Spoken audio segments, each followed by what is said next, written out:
LoRa, acronyme pour Outil de répartition des apprentissages, est un outil optimalisé par Weber pour l'organisation pédagogique et administrative des UAA et des UQ.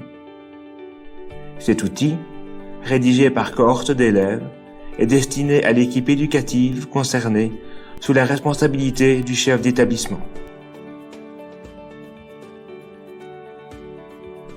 LoRa est un outil centralisateur qui vise deux objectifs généraux. Le volet pédagogique avec la répartition temporelle des unités de qualification et des unités d'acquis d'apprentissage, l'implémentation de celles-ci dans la réalité pédagogique de l'école, ou encore la répartition des rôles de l'équipe éducative. Le volet de la simplification administrative. En effet, LoRa rassemble sous un même document le schéma de passation, le phasage des épreuves via le calendrier, et également le cahier de matière prévisionnelle et aussi le cahier de matière vue.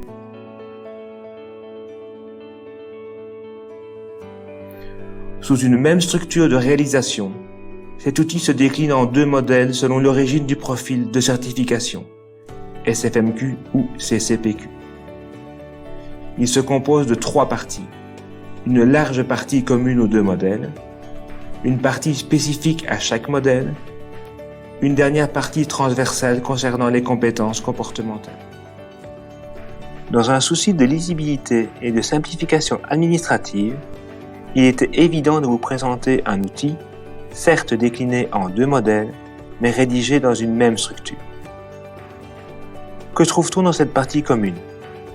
Vous y trouverez une notice d'utilisation qui s'inscrit pleinement dans le contexte des balises pédagogiques émises par Weber dans le cadre du PEC.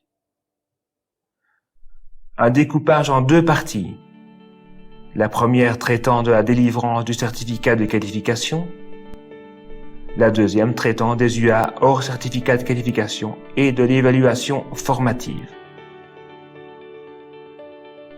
Vous y trouverez une table des matières automatisée permettant à tous les utilisateurs de bénéficier d'une vue synoptique de la répartition des apprentissages. LoRa comporte également une série d'informations sur l'option de base groupée, à savoir la classe concernée, les professeurs concernés, les profils utilisés ou toute autre information pertinente. Un calendrier annuel est également compris dans l'outil. Il permet une visualisation immédiate des apprentissages dans le contexte de l'école. Nous faisons référence ici aux moments de stage, aux visites, aux évaluations qui rythment l'organisation pédagogique des UQ et des UA.